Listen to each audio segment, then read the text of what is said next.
नमस्कार दोस्तों, इंडिया के उड़ीसा राज्य की पुरी में चमत्कार की एक ऐसी कहानी है जिसको समझना साइंस की बस की बात नहीं है।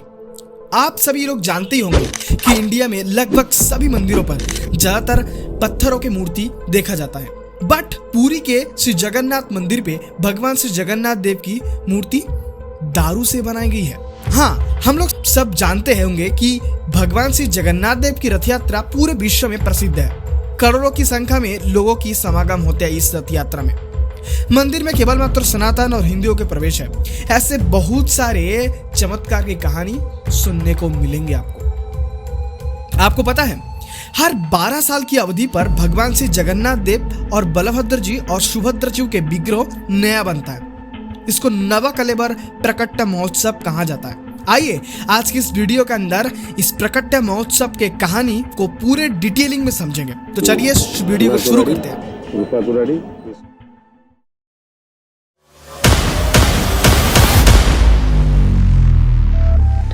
Agyamalas arrive in Deoli in the temple court.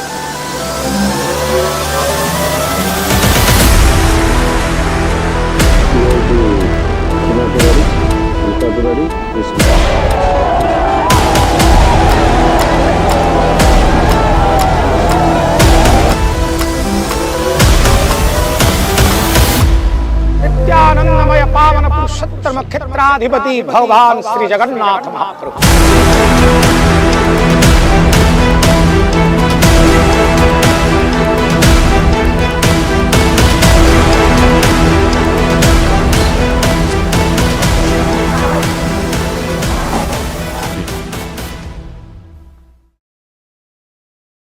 Shri Jagannath ji की नवकलेबर प्रकट महोत्सव हर 12 साल की अवधि पर होता है।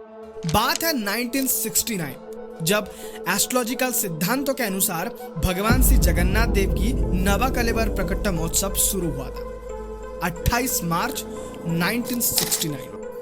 बहुत सारे ब्राह्मण शुक्ला दशमी तिथि में निकल जाते हैं नीम की पेड़ ढूंढने के लिए। इसको वन यात्रा भी कहा जाता है। इस यात्रा में 28 दैत्य, एक महापति महापात्र, 4 ब्राह्मण पुरोहित, 4 विश्वकर्मा, 5 टेम्पल पुलिस और एक विष्णु सुदर्शनधारी लिंग और एक देउल करण अर्थात हिसाब रक्षक, टोटल 45 मूर्ति रहते हैं इस यात्रा में। हाँ, मेरे को पता है आपको अभी कुछ समझ में नहीं आ रहा है। नवकलेबर, नव अर्थात न्यू, कलेवर अर्थात बॉडी। अब भगवान श्री जगन्नाथ जी, श्री बलभद्र जी, श्री सुभद्रा जी, श्री सुदर्शन जी के नवकलेबर बनने के लिए 4 मोटा नीम वृक्ष चाहिए। हाँ, कोई साधारण नीम वृक्ष नहीं है। उस नीम वृक्ष में बहुत सारे सुलक्षण होना चाहिए। वो 45 लोगों की ये टीम प्रथम रात्रि पुरी धाम में और द्वितीय रात्रि कटकपुर पहुंच जाते हैं।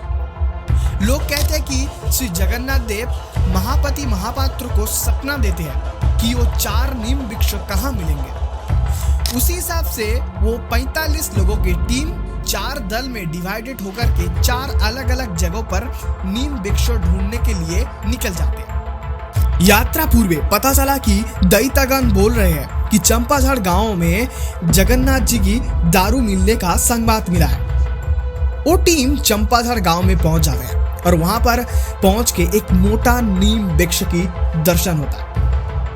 मैं आपको पहले ही बताया कि ये कोई साधारण नीम वृक्ष नहीं होगा। उस नीम वृक्ष में 10 शुभ लक्षण होना चाहिए, बट ये जो नीम वृक्ष मिला है अभी, इसमें 8 शुभ लक्षण देखने के बाद वो टीम खुश हो गए। उस नीम वृक्ष में ये 10 शुभ लक्षण होना चाहिए। पहला, नीम वृक्ष के पास झोप झाड़ी रहना चाहिए। दूसरा, वृक्ष नदी के किनारे में होना चाहिए।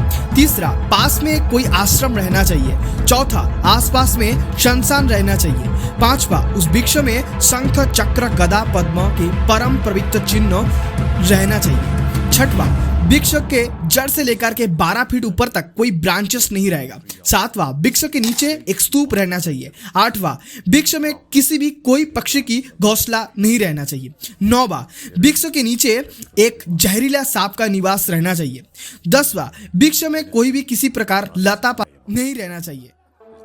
सारे लक्षण के अंदर 8 लक्षण मिला और 2 लक्षण नहीं मिला, फिर भी ये वृक्ष उपयुक्त है।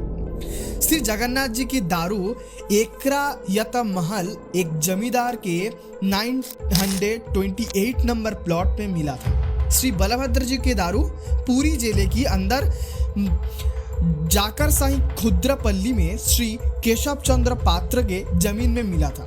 श्री सुभद्रा जी के दारू कटक जिले में कानपुर गांव में 254 प्लॉट में मिला था। श्री सुदर्शन जी के दारू पुरी में बनमालीपुर गांव में मिला था। 16 मई 1969 दोपहर के 12 बजे से पेड़ काटने का काम शुरू होते हैं। सबसे पहले श्री विश्वनाथ पति महापात्रो शरण कुल्हाड़ी द्वारा, उसके बाद द्वैतापति श्री राज किशोर दास चांदी के कुल्हाड़ी द्वारा पेड़ को स्पर्श करते हैं। 4 भास्कर द्वारा शुरू होते हैं पेड़ काटने का काम। पेड़ काटने के बाद चारों पेड़ों को मंदिरों में ले आया जाता है। शुरू होता है मूर्ति निर्माण कार्य। The servitors anoint the tree with turmeric, a favorite color. चारों विग्रह बनने की बाद श्री जगन्नाथ जी, बलभद्र जी, सुभद्रा जी, श्री सुदर्शन जी के विग्रहों में अंगराग संपूर्ण होने की बाद वो नवकलेबर को बहुत गुप्त रूप से गर्भगृहों में प्रवेश किया जाता है। Like other sagadi, the Jagannath Daru takes 10 days to cover a distance of 130 kilometers, stopping en route to satiate the desire. अभी एक अंधकार कक्ष में खिड़की दरवाजा बंद करके चारों द्वैता के अंदर एक दैता पुराना विग्रह से ब्रह्म वस्तु को निकाल करके नवकलेबर में प्रवेश कराते हैं। इसको कराने के लिए उन दैता को अपनी आंखों पर मोटा कपड़ा बांधना पड़ता है। हाथ में बहुत सारे कपड़ा देकर के कार्य करना पड़ता है। उस दिन पूरे शहर का बिजली काट दिया जाता है।